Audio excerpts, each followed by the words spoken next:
So today I'll try to connect everything what I talked about in this previous 3 lectures, and there were several different things: diagonalization, some computations, and something about Hilbert schemes. And then I'll try to connect them together. Right. So recall from the last lecture that if we have a category, and this times a product, and there are sums, and an identity, and maybe graded. And I have an object, f, so let's call it f, because that's fine. So this is in homology category of complexes, you see. This is again homology category. Then there was the definition of Khovanov and Rozansky that f is diagonalizable.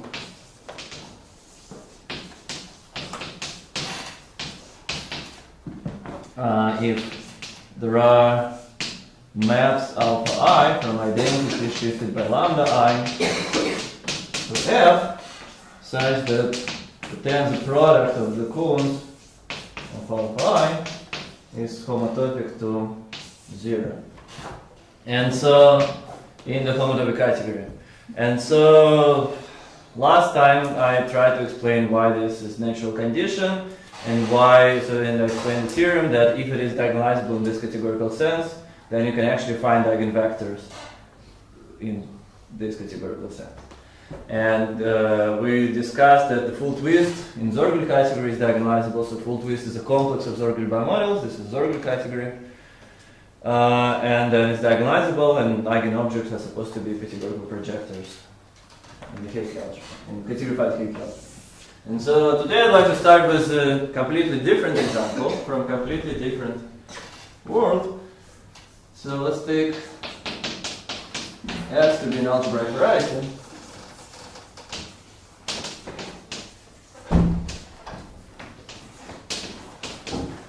And F is a line bundle.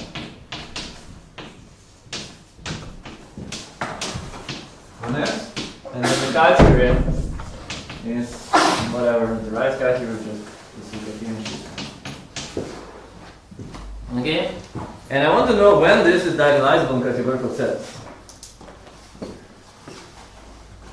And maybe this is star action.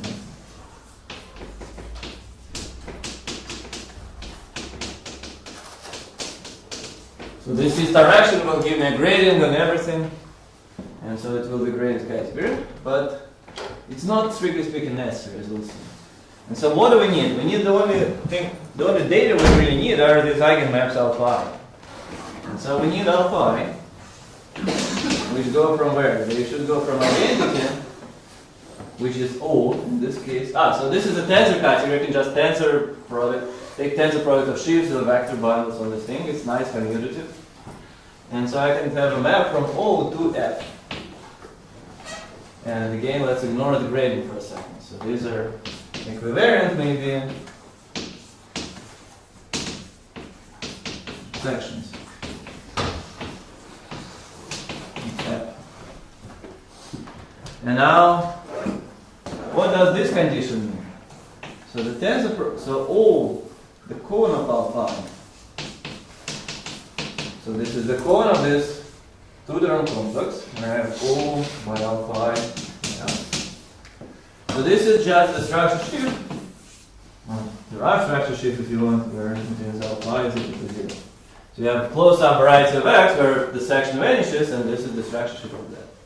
And now this condition that the cone of alpha I is 0 is equivalent to the condition that these subvarieties don't intersect. And so this is equivalent to the condition that alpha I do not vanish simultaneously on X.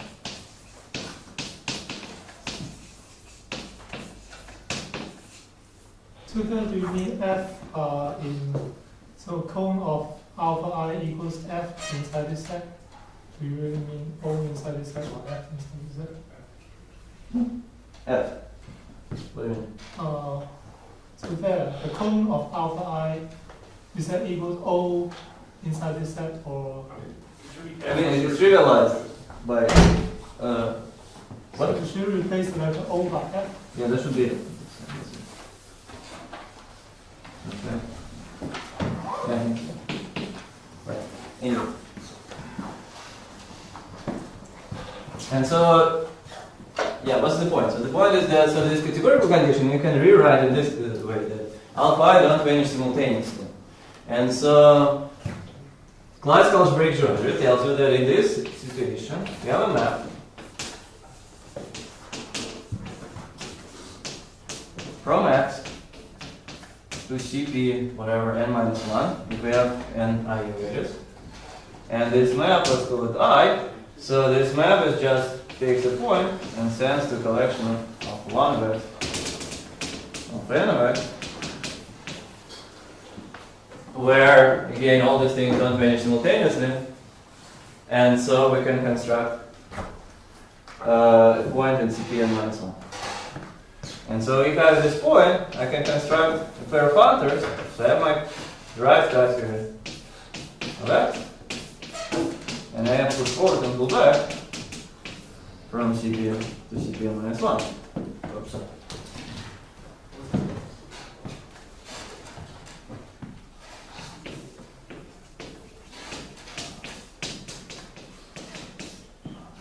So if I had to push forward and pull back, they satisfy the standard properties.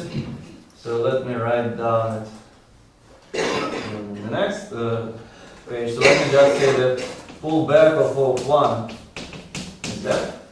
And then you have more properties that I upper star is monoidal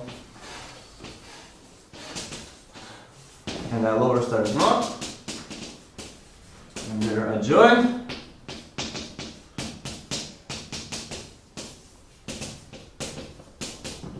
And also we have projection formula.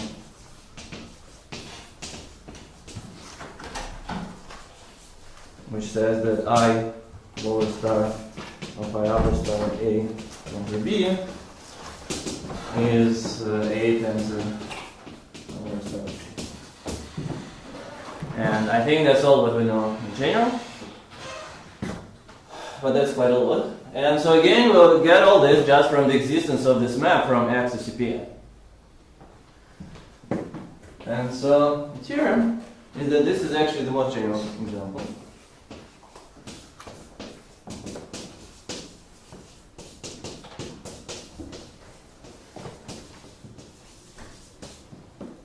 So I have some category again. So C is a category, abstract category. With all these properties as above, and so F and K minus is diagonalizable in categorical sense of Elias and Hogancamp. And then we need a lot of other assumptions which I don't want to take, so let's say plus some finiteness assumptions. I want some homes to be finite dimensional and so on, so let's not go there.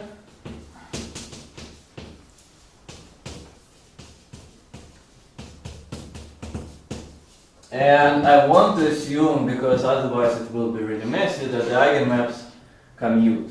So alpha I commute. And that's an assumption. Again, in general, you have to be very careful with all this machine. If alpha is not commuted, I don't want to be careful. But what does it mean to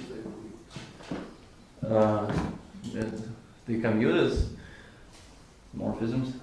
I mean, we can take tensor products of cones, for example, and then we don't know if the tensor product of these cones in different order is exactly the same thing. So they commute in the horizontal. Yeah. So they commute on the tensor product. Yeah, that's right. Or they commute with F. So I can take, for example, alpha I and tensor it with F on the left and on the right, and we don't know it's the same thing.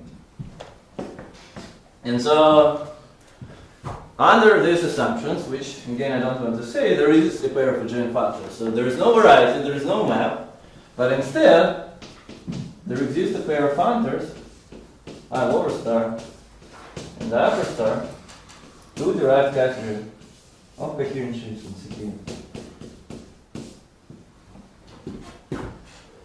And again, they satisfy exactly the same properties as I listed over there.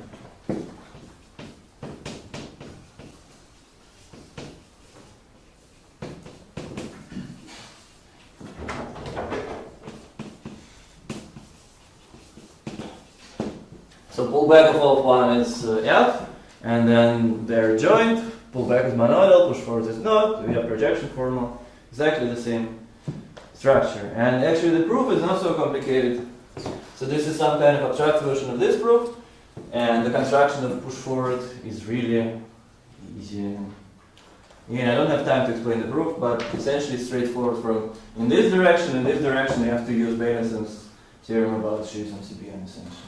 And then you know that everything generated by powers of O1. We know how to pull back O1, that's F. We know how to pull back powers of O1, that's powers of F. And then you need to check that everything is compatible, but essentially you need to check that Kazoo complex here leads to Kazoo complex over there, but Kazoo complex over there is precisely this. And so if it was Kazoo complex is equal to 0 here, and then it becomes 0 here. So I don't want to say what it is, but I can explain it. Okay? And so again, the key ingredient for all this map. So of course we have no idea how this map looks like, and this map really depends on alpha, and that's very similar to this situation because we can have several different maps to project the space, and especially we need to choose coordinates in this projective space in some way, or we just need to find the linear span of alpha, for example. And for different choice of alphas, we can have different maps and we can have different factors here. So that's part of the data. And that's okay. And so this is the prototypical example of what we want to use for Zorgi category. So we want to use this, the same kind of, we want to prove this kind of result, but now here we want to have not CPN, but instead this Flag-Hilbert scheme. And to say this properly, I need to remind some facts about Flag-Hilbert schemes.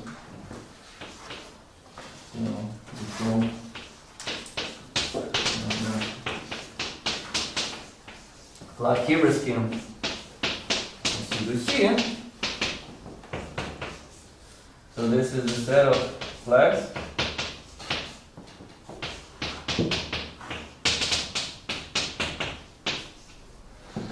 And I have, so that I take all ideals in 0 plus 1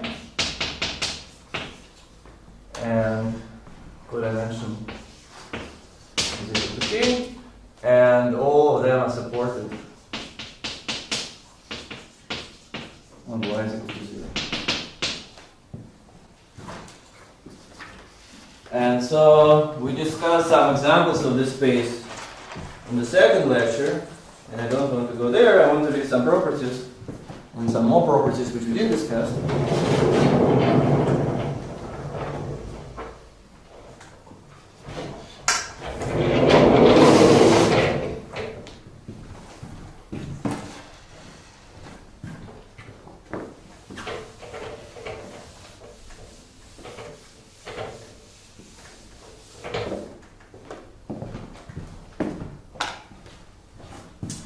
So first of all, I want to construct some interesting line bundles.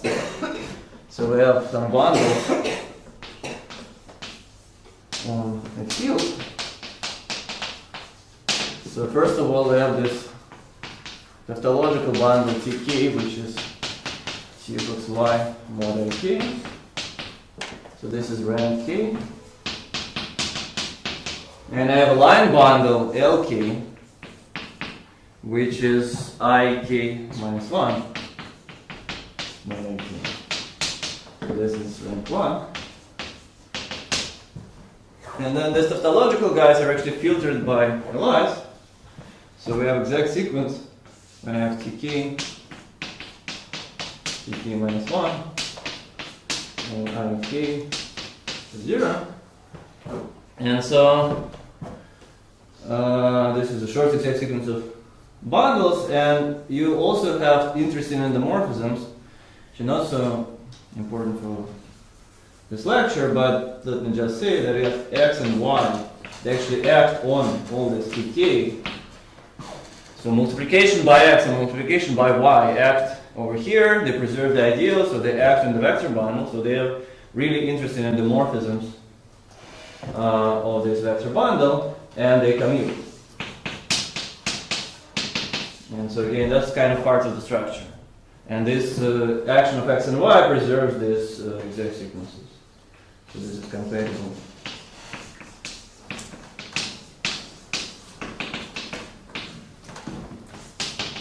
The last term of the exact sequence should be LK, right? It should be LT, yes, sir. That's right.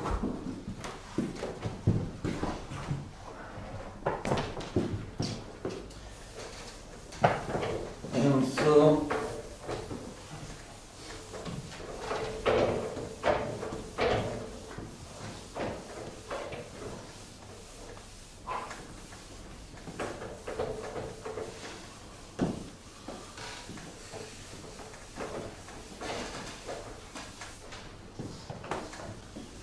now the next thing is, yes, the next thing is this, yes, this direction, which is start with this direction.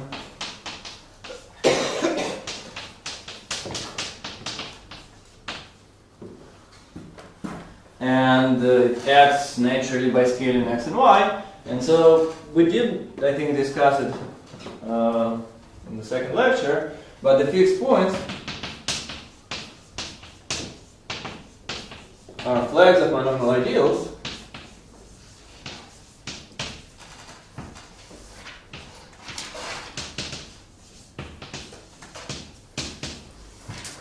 And so basically all these ideals should be fixed by this action, so all these ideals IK should be monomial ideals.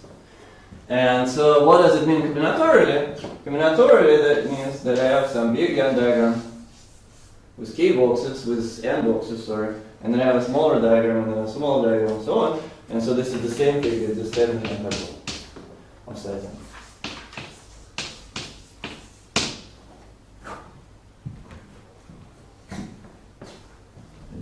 Example.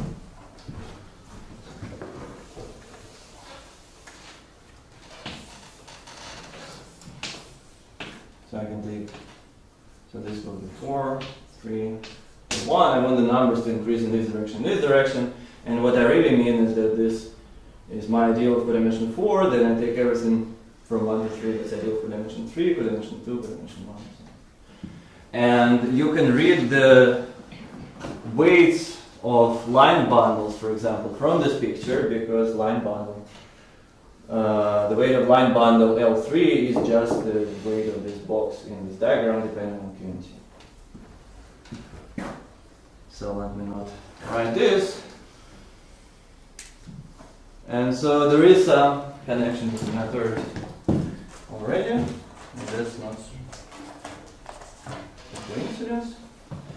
And one last thing about this exact sequence, the remark, so that in P0 you can really write Ct as, or say Tn as L1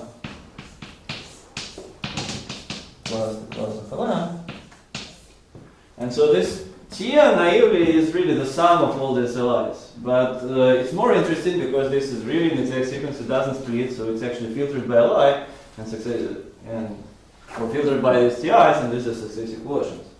And so in a second we'll see how this formula appears naturally on these orbitals.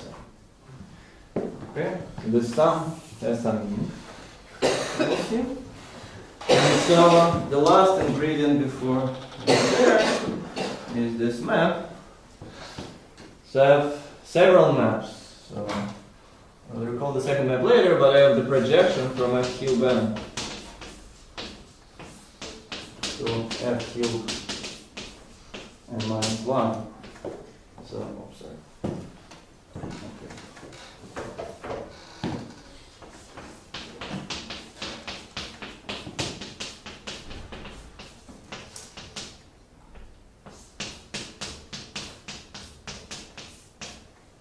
So I have a flag.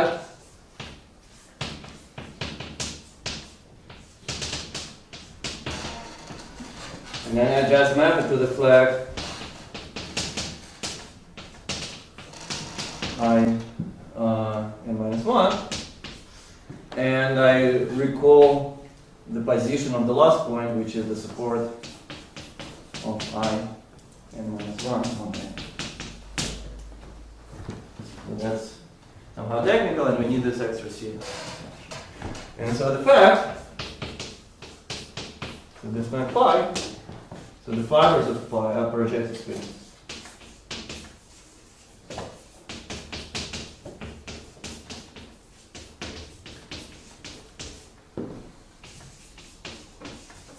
Of various dimensions.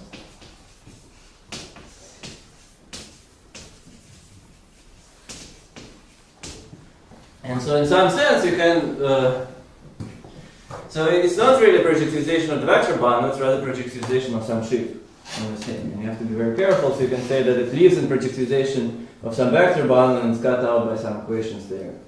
And I don't want to be precise, but I can explain if someone is interested. So the point is that you can realize that Hilbert essentially is a tower of projective bundles. So if you can construct a Hilbert n minus 1, you tensor with C, and then you take projective bundle over there, and then you multiply by C again, and then you take projective bundle over there, and so on. So there is some kind of recursive structure in the construction of F Hilbert, and you can explain exactly what is the dimension of this, what is like this projectivization of, it's projectivization of some explicit kernel, some map between vector bundles.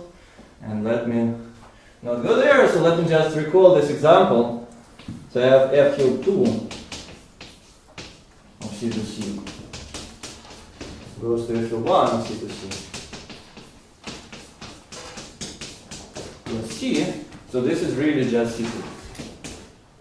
And so we had this projection before, I just didn't phrase it this way. So F Hilb 2 of C to C has this structure that I have x1 and x2. So these are coordinates on this F Hilb 1 of C to C cross C. So here I have x1, here I have x2.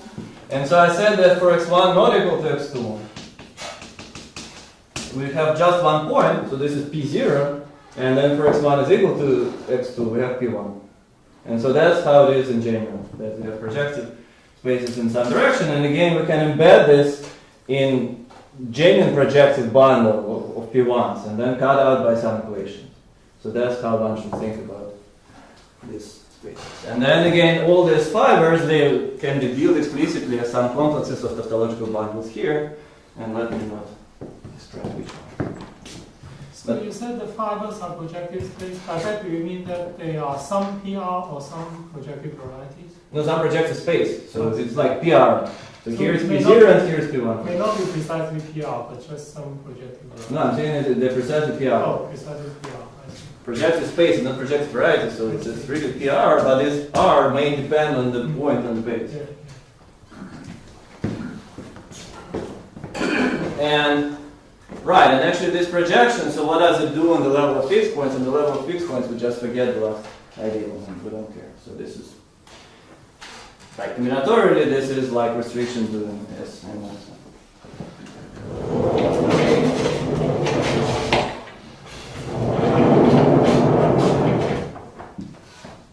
And so we're ready to state the conjecture. So the conjecture will have a lot of parts, I'm sorry. But somehow all of them are necessary, some of them are interesting.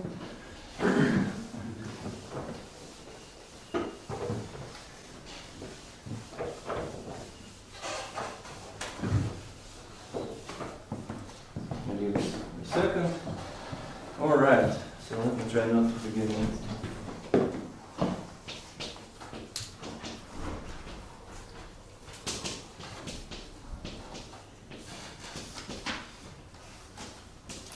So this is again joined with Hilbert and Rasmussen. And so there exists a pair of adjoint functors.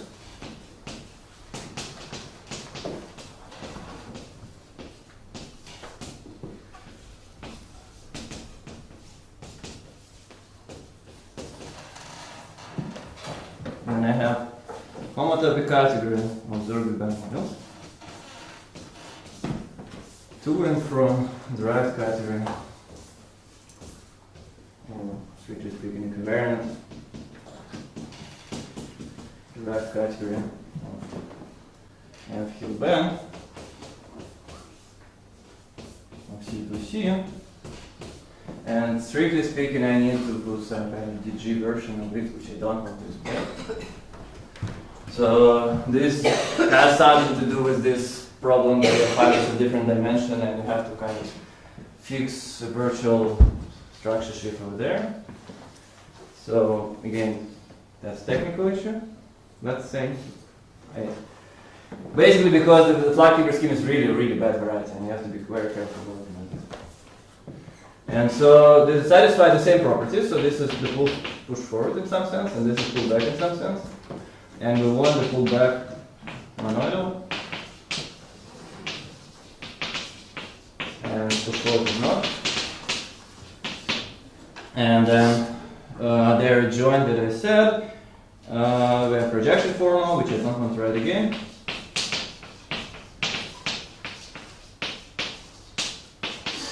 And then, well, so it's easier to describe pullback.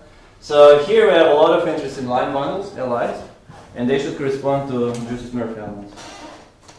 So I'll draw it over here. So the pullback of curly Li is actually what I called Li in the last lecture, and these are Murphy elements.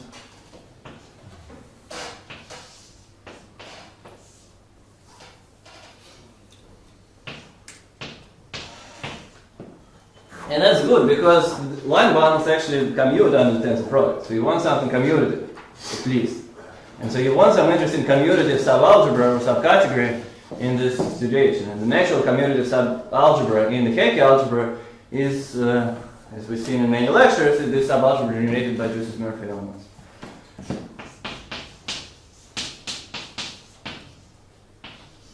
And so that's it. And in particular, the pullback of O is O, that's automatic. And I want to know also that push forward of O of 1. O. Right? Right? And so there are some corollaries. So, is that the DG version? Is it like when you have this prerepresentation of this black Hilbert variety, you turn all these relations into DG1 generator? Yes, essentially, yes. So clear representation means that you have a pair of commutative matrices, and then you write this as an equation. Yeah, essentially that's it. So you kind of write Kazoo complex for this commutative variety, and you really take this as a virtual structure shift. That's roughly speaking like this. We prefer to do it one step at a time, so we kind of, if we know the virtual structure shift on F Hilbert minus 1, we kind of define it over there, but yeah, it's essentially the same thing.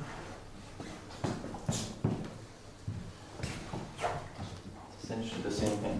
And again, it has something to do with the fact that this is really far from being a complete intersection. So if it would be, then we don't need it. Okay, so as a formal corollary,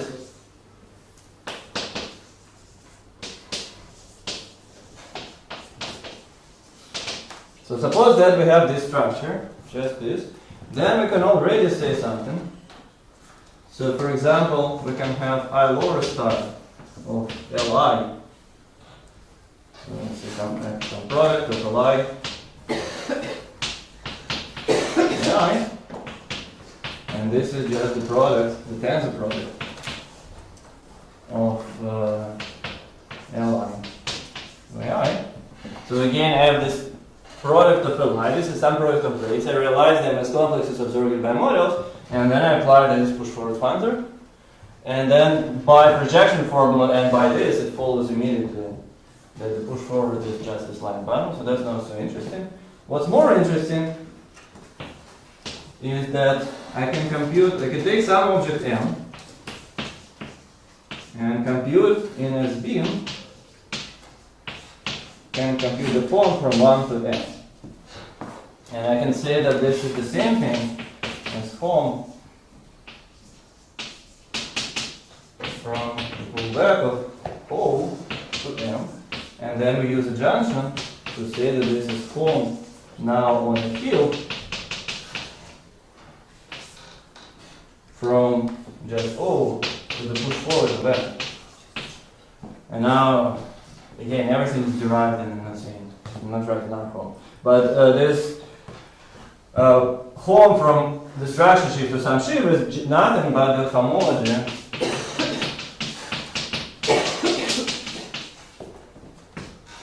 to all this sheaf push towards the vector, which again could be in principle some object in the Rhine's category.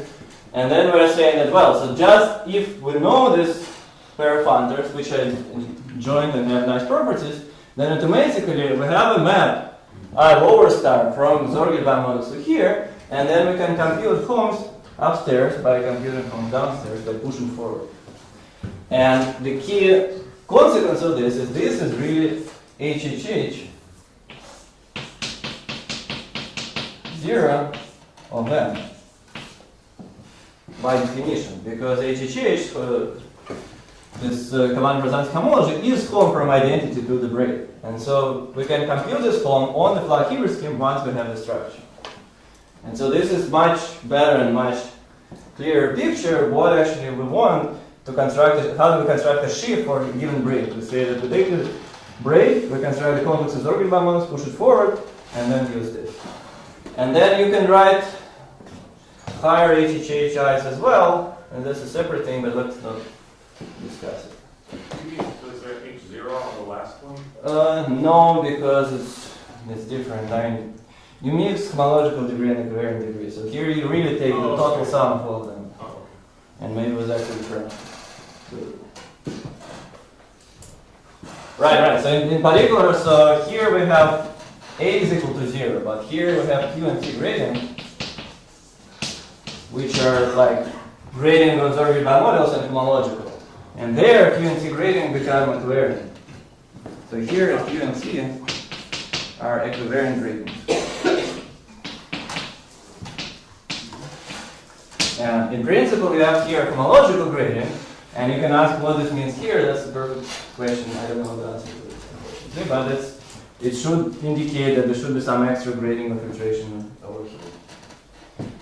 And then again, A you can introduce on both sides, but let's not do this. And let me just say one more thing about this before drawing more conjecture. So another thing which we expect is that I lower star and the upper star are actually equivalences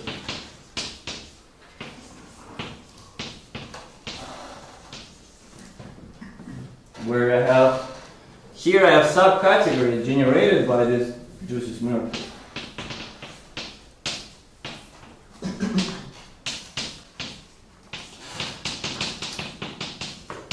And this is a category of sheaves on the field. So not only we have all these things, but essentially this should follow from these formal properties that this, if we know that this derived category is generated by line bundles, then we know that we can get everything, and so this is really an equivalence. And so in the land of classical Hecke algebras and classical non-invariants, you can think that you take the full Hecke algebra, you project it with respect to natural bilinear form to this subalgebra, to this commutative subalgebra, and then from this commutative subalgebra, you can compute Markov trace, and that's really easy. And so we're saying that this commutative subalgebra, category 5, gives you some symmetric monoidal category, which we expect to be the category of sheaves on this algebraic variety. And again, we have no statement at all about the structure of the full Zorgelbaum models. And the main obstacle is obviously that this is non-commutative. We can't say so. It could be some kind of sheaf with convolution or something. I have no idea. So it may be related to this Hausdorff construction. And I don't want to claim anything. But if I have a commutative subcategory, I can say, well, these are actually sheaves and the actual tensor product. And then we can try to guess what it is. And these things are invertible, so it's natural to expect that they correspond to line bound. So is there any localization theorem for this derived category of equivariant sheaf that you can restrict everything to fixed points? Yes, we'll discuss it. So the role of fixed points we'll discuss in a second. So what are right? Okay, this let's actually keep this.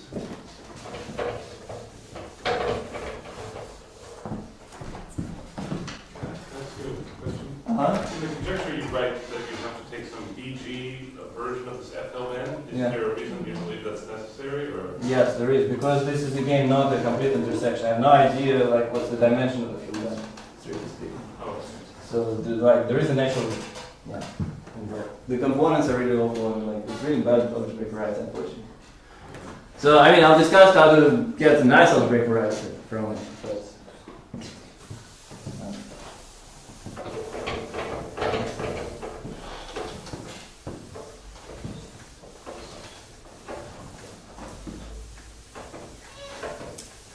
okay, it was a reason, but don't just see. It's fine. You just unclear the functors that you're conjecturing to exist. You don't have a proposal for. You're not suggesting. I'm suggesting that right now. Oh. Yes. But how to do this? Again, like sounds very abstract to me at least. So how to actually do this? So to do this, we use this construction of F Hilbert as star of projective bundles. And so we say that we have Zork band models. And then we have this pair of things going to F Hilbert. So let me stop writing C2C because it looks too much. So here I have an actual map to F Hilbert and minus 1 per C. And again I have push forward and pull back for this map. So this is pi lower star and this is pi upper star, and this is a lower star and upper star. And the question is what happens here. And here the natural guess would be that we have S beam n minus 1. And upper and lower, I don't know. And then you tensor it with somehow C of xn modules. And then you have the functions there. So these are some extensions of I. So you have, if the conjecture is true, you have a functor from S beam n minus 1 to here. If I tensor with C, this means that every module now is tensored with additional variable. And then here, you want a pair of functors as well. And we know them. So this is, let me call it n or tur, it doesn't matter. And so this is what's called IN. And so what are they? And so if I have braid beta, I can close the last trend, and that gives me an object in the Zork category for n-1 strand, but the subtlety is that this is really complex, which is not finely generated. You need to remember the action of the last variable on this thing. And this is this extra C of xn. And so we take this as kind of partial trace. So this is the trace and beta. And you can define it formally. So you kind of just, you can say that that's essentially just the complex for beta goes to the complex for beta, and I take xn minus xn minus 1. Something like this. And this works not only for braids. I draw it for braids because it's really easy. It works for the full surface vector. And you have a joint functor, which is inclusion, which is just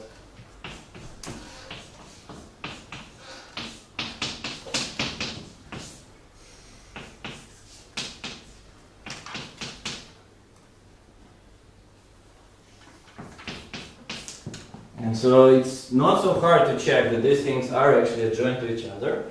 And so we claim we want an additional piece of structure that this is a commutative diagram in all directions. So the conjecture, so we want this to be commutative.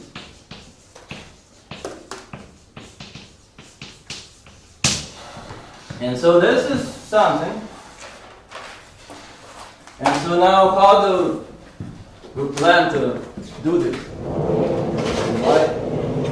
I was talking about all this categorical diagonalization because so on the right hand side of this commutative diagram we have projective bundle. So we know what happens there, at least like formally.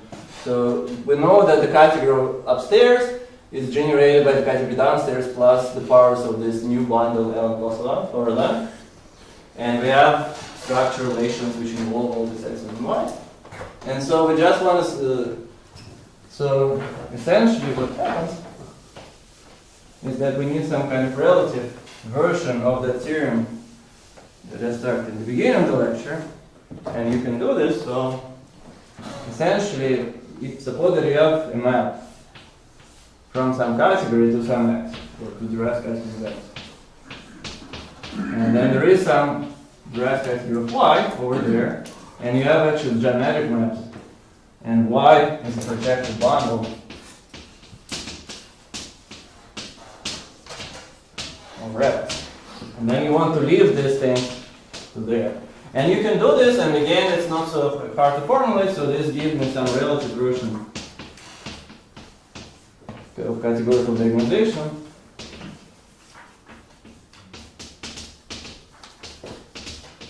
And the theorem. So we said that if we have a point here, and I want the functor from C to the category of shifts in the projective space, I need the data of categorical diagonalization. If I have some algebraic variety here, and this is actual genuine projectivization of the vector bundle, I can say precisely what kind of data do I need to construct this functor. And this is some kind of relative version of this categorical diagonalization. And then this all could be, in principle, built. So all this could be built from this result. So in principle, so let's say the strategy is again to construct a lower star and the upper star inductively using eigenmaps for the full twist.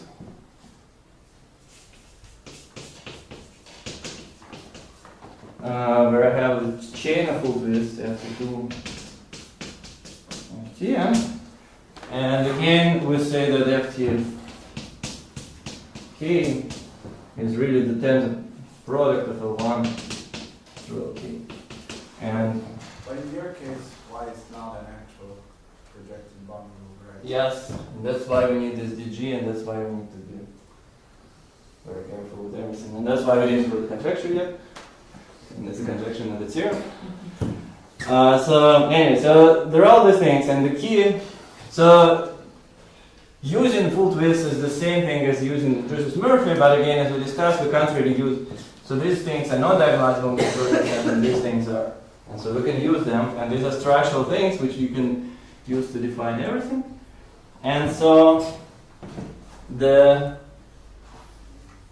problem is that we need to check that the image of this is cut out by the equations essentially. So that the shifts on light projective space that we get, so that's related to the equation, are actually supported on this like Hilbert scheme. And we need to check lots of relations for the eigenmaps, and that's not done. So we need to check many lots of relations for eigenmaps. But I just want to say that this suggests, so first of all, the strategy gives you some prescription. What do we need to check in order for these functors to exist? We need to check some finite number of computations for the eigenmaps and for some other structural maps, like what is the trace of an eigenmap and all these things. So once we know this like kind of finite number of computations, we can do it for any break. So essentially, then these functors I lower star and upper star exist, and then this machinery actually runs. Or if they don't exist, then some computations will break down. So again, all this is conjecture, but somehow this is clear prescription what actually should be checked on the Zorger side. I think that's kind of the main outcome of this conjecture. Right, and so let's draw one more crazy commutative diagram. I'm sorry. Yeah, let's draw it. Okay.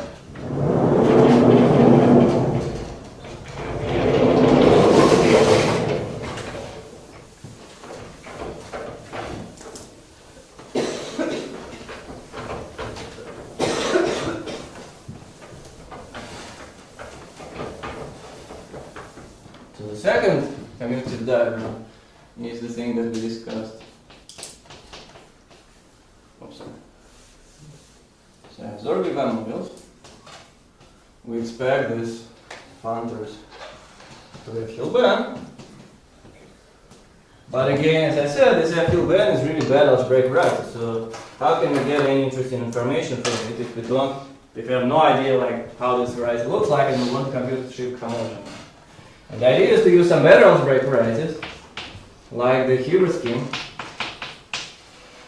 and the isospectral Hilbert scheme.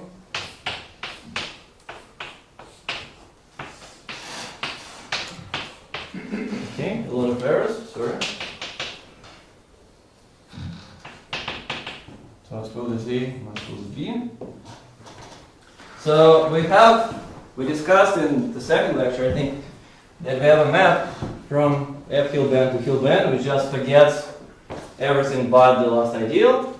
And we also have a map to the isospectral Hilbert scheme, which is defined at this fiber product.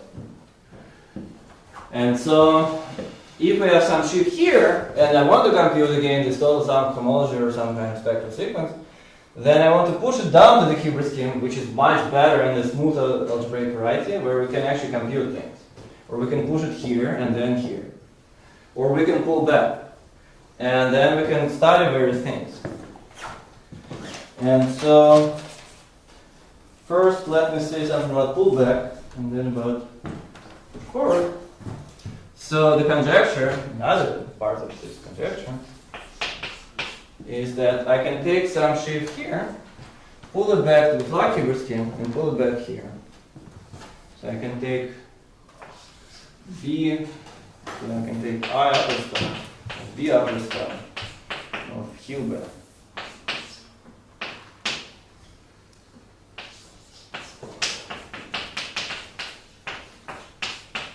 And this goes to, again, this whatever K minus. And so, in particular, the typical thing which comes from the Hilbert scheme, I can take the tautological bundle. When the Hilbert scheme is Hogancamp, it pulls back to the same tautological bundle over there.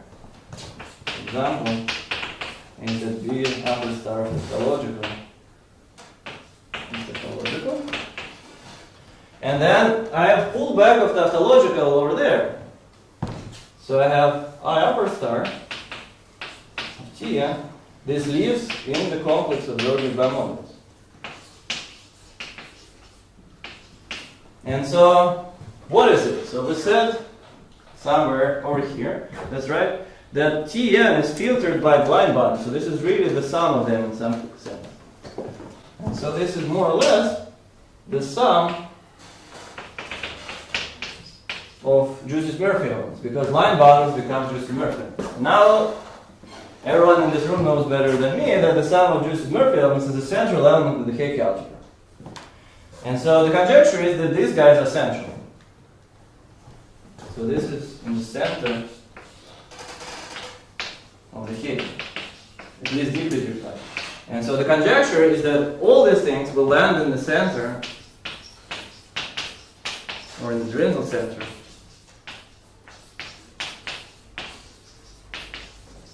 And essentially everything here you can take by taking Schur functors of tautological, and it will be Schur functors of this magic object, which are like Schur functions of Jussius-Murphy elements, or symmetric functions of Jussius-Murphy elements.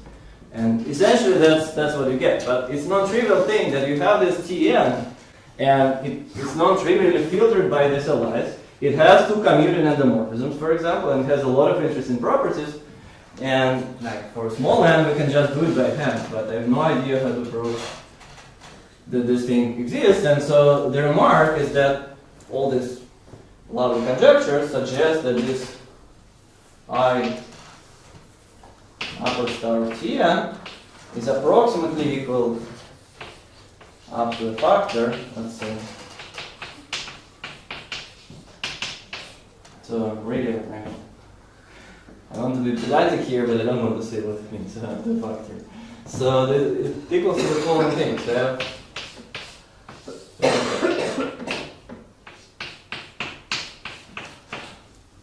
So you can realize this is again the complex of Zorgi models.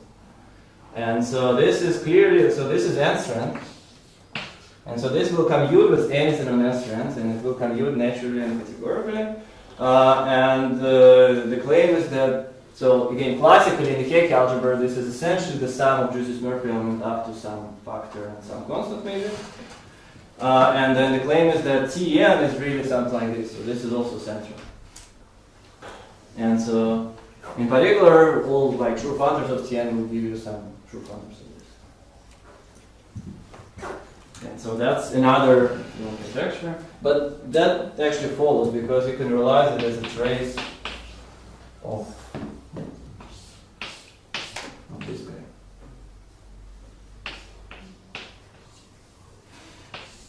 So you can take Drusis-Murphy element and then plus one strands and then close it up. And so we have this trace and we have compatibility with the trace, so then this actually follows from everything. Right. And so I have 8 minutes. You started 2 minutes late. Okay. Alright, so all this is lovely, but again, if I would have started from here, you would say that, well, all these are lovely conjectures, what do we actually know about anything? And so that's why I started from some explicit computations which were done in recent years. And somehow, for a long time, even before this conjecture, so there were a lot of conjectures like what the homology should look like, there were some numerical conjectures, and there were like a really frustrating situation when we had conjecture over conjecture over conjecture, just as in this talk. But now, like as I tried to explain in previous lecture, there are some computational methods available, and you can check something. And you can construct some of these things very explicitly. And so as one particular example, which I think I explained in the first lecture, is the following. So there is a theorem of Heyman. For the theorem. So let's take again polynomials. So that's where I started, and that was kind of really confusing. You have seen this before. So I have an action of Sn on this polynomial ring, and I take An to be the subspace of alternating polynomials, quanti-symmetric polynomials, and then I take Jn to be ideal generated by and so now it kind of makes sense to think about this An and Jn in context of these Hilbert schemes. And so the theorem of Heyman says that the Hilbert scheme you can obtain as approach. So the full Hilbert scheme of Cipher is really the approach of the direct sum of An. And this isospectral Hilbert scheme is the approach of the direct sum of J. So somehow we, whatever. So that's very deep theorem. It's not obvious at all by any means, I would say.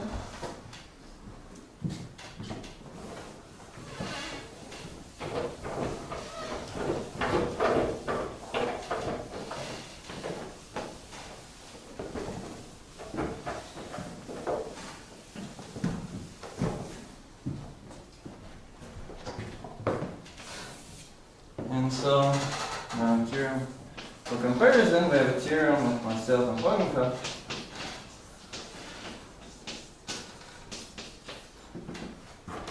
So let me state the full version because I'm fine. So there exists a deformation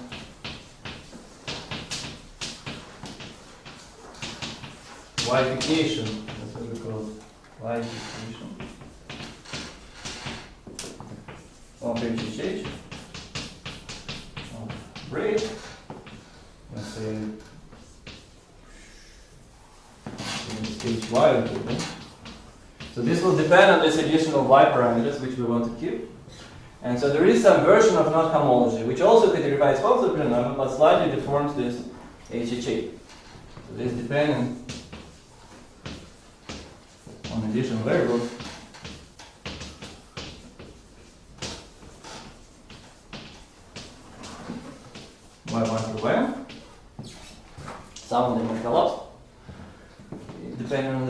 And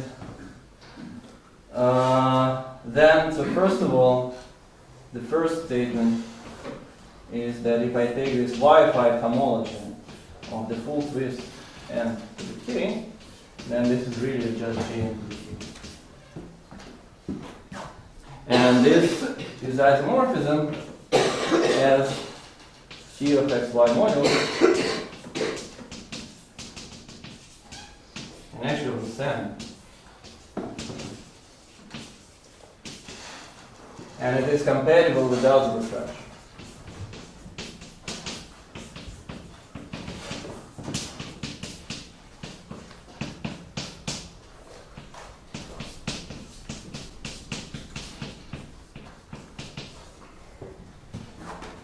So that's one statement. And the second statement, which is essentially another result of Hamann, but like we need it before this result, but whatever. So this is actually flat, so hy of ft n to the k is actually flat over y1 to yn. And so in particular hh of ft n to the k is gn to the k over y. So we can just take the quotient, it's really free module over y. And that's not the case in general, it's not really flat deformation for all braids, otherwise it would be boring. But for some braids, when we have this magic parity condition, then this actually is flat. And then we can compute everything, so there are various computational tricks. So this is a bit harder than the theorems, the computational theorems I listed before, because you don't only want to compute it as a vector space, you don't only want to use some kind of exact sequences and split it and somehow use combinatorics, you really want to get this module structure. But you can use the fact that it's parity, so this only uses the fact that this is parity, which is hard combinatorial. Remark. So this only uses the fact that HHH is parity for these guys. And then you can use completely different method to compute this. And so what does it mean in terms of this big picture? It means that if I have full twist, I can construct, so for any braid I can construct a graded module over this thing, so you get a shift on the approach, which is xn. And so the consequence, so this is the last thing I want to say.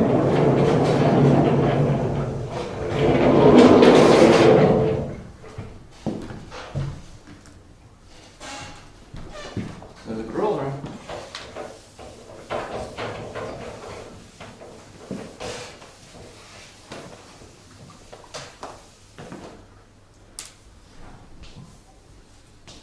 is that we have a functor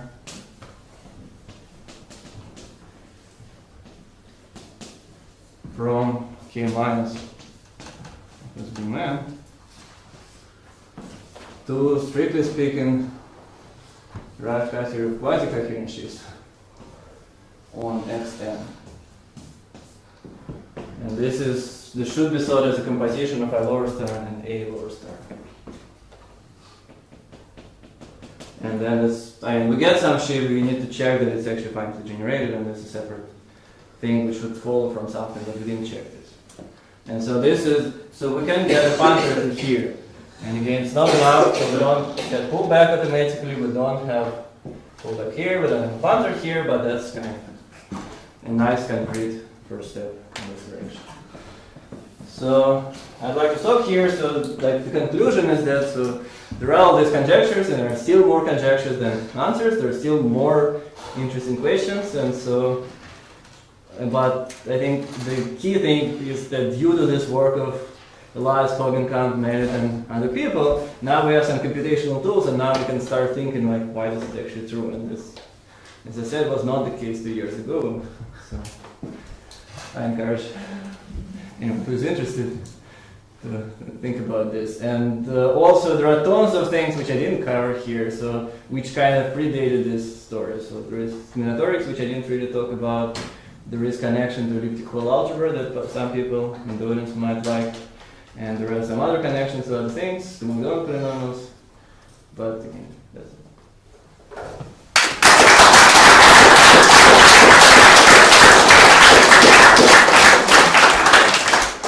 Any questions? Is unit center of sorted by modules normal? Is complex? Not to me. I mean, so there are some results. So I mean, since I'm being recorded, I have to say some precise statements. So there are some results, I think, of Nader and Benzevi, and also maybe Bezrukarnikov and someone else, that this is related to character shifts and some reverse shifts and some other things. I don't think they consider homotopy category, as far as I know. So, I mean, my understanding they consider the actual sorted by models, but I know nothing about reverse shifts and character shifts, I can't say. But there were some results in this direction, and again, I'm not sure they're exactly what we need here.